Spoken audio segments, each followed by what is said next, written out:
It's currently 10 a.m. and we've decided to go into the city to find some Pastel de Nata for breakfast, which is like this amazing Portuguese egg tarts. Obviously, being the local that I am, I know the best places, so we're headed there right now. We're gonna grab some, I'm gonna sit, and I'm probably gonna tell you the rest of the story that we started yesterday when I got cut off.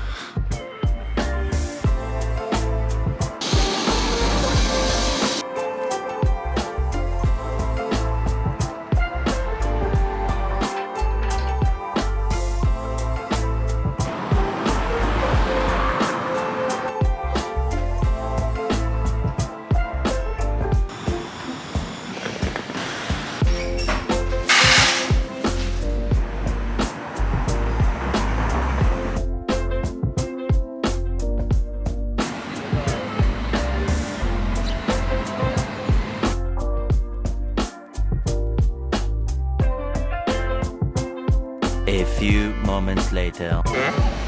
Then we need to open the cinnamon pack. Just like that. Alright. Oh God, it's so good. Alright, you guys, since now I'm sitting around and I have some time to kill while drinking my coffee, I thought I'd continue the story that we started yesterday.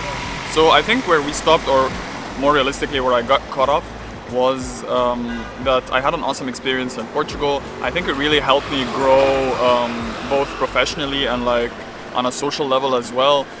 I was able to become a person who's able to like embrace cultures more or something like that. I don't know if that makes any sense.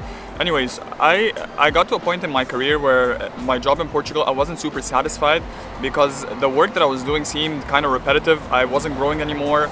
I didn't really agree with the product. I didn't really agree with management. So I felt like it was time for me to change jobs and to move somewhere else where I will be like more challenged, or that it would fit my like, I don't know, technical skills at the time, or like professional skills, whatever you want to call it. So I decided that I'm gonna start looking for other jobs, and I actually did start applying. And at that time I was also dating Valerie, and Valerie was in Austria. So by the way, if you don't know who Valerie is, she's my girlfriend. I'm gonna link a video up here that we did together if you wanna get to meet her. And so at the time she was living in Austria. I started also considering entertaining the possibility that, okay, since I'm going to be moving jobs anyway, I might as well try to find something that's in Vienna, where she was, Austria basically. And luckily I did get a job. The first job that I applied to in Vienna, I actually got a job offer. This time I did negotiate my salary, which is something that you should always do, of course. It seemed really promising, and it was like, had this startup culture which I like so much. And so I was like, you know what, why not? Like, what's the worst that could happen? Let's just go on this experience. It's a new job, it's a new country, it's a new experience, you know, it's the beginning of a new chapter. So I decided to go there. So I accepted the offer from that Viennese company, the company in Vienna, in January. And in January it was still like, it was when COVID was a thing in China, but no one really cared about it in Europe so much. So there was no like lockdowns, there was no like masks, tests weren't really a thing. People didn't really know the impact of what that was, so we didn't really bat an eye. Like, no one really cared, no one was really thinking about it. Little did we know what's gonna happen. Anyways, I accepted the offer in January, and because I come from Egypt, I would need to obviously get a new work permit for Austria that is valid in Austria, and that usually takes about 2 months. So I accepted the offer in January, and then I started the process of trying to get this work permit in Vienna. And by the time it was ready, and I was ready to actually, then I finished like my what is the period called? My notice period. And by the time I finished my notice period at the company in Portugal, and I was like collecting my documents and everything, it was the beginning of March.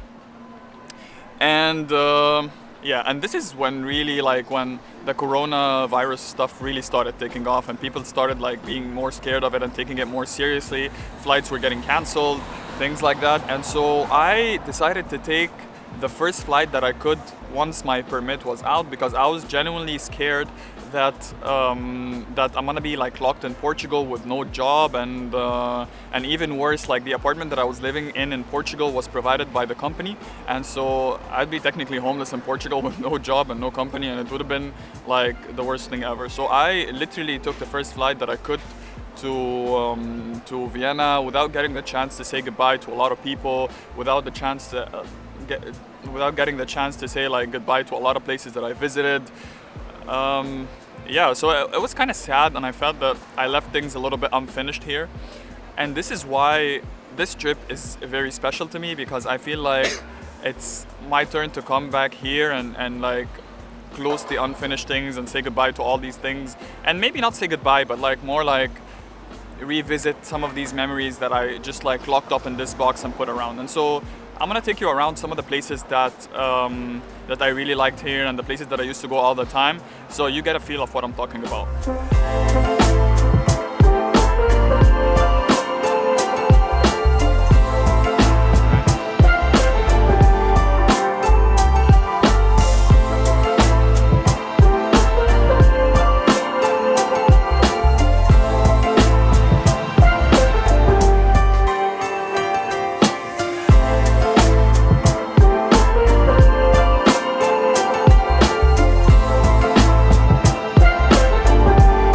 Continuation of the story.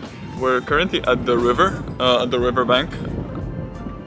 As you can see, I don't know if you can tell or not. Yeah, you can.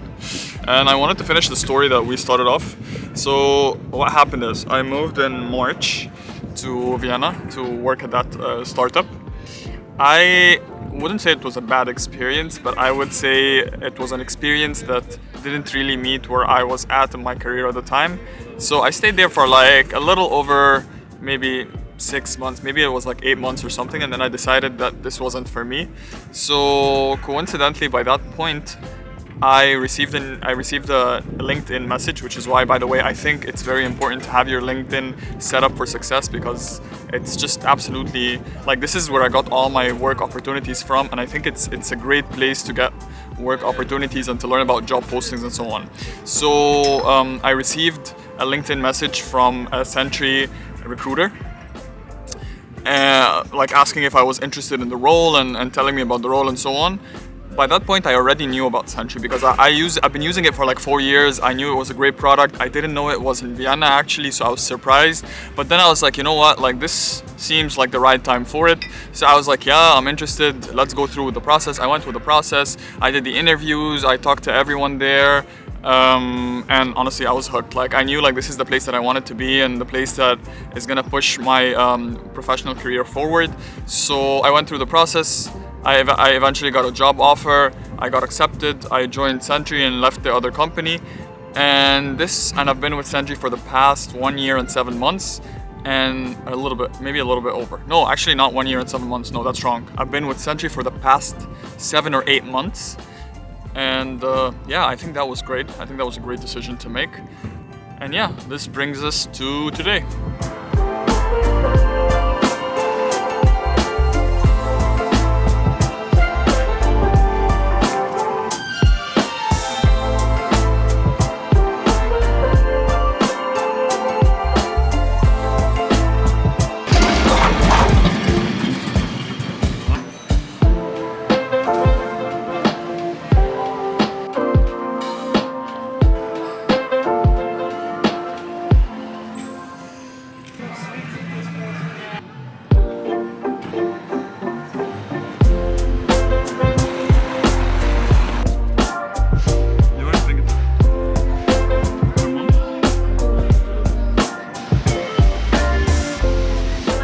We've been walking around the city, just in downtown, just killing time before lunch. We're meeting a friend of mine from work, my previous work, and we're gonna have lunch at a restaurant called Lucimar, which is known for the best Francesinhas, which is a Porto dish. So we're gonna grab some lunch there, and then maybe head back and rest a little bit because it's kind of too sunny and it's kind of warm. Maybe grab some coffee, and then at night we'll go out. I haven't figured out what we're gonna do yet, but I'll take you along with us.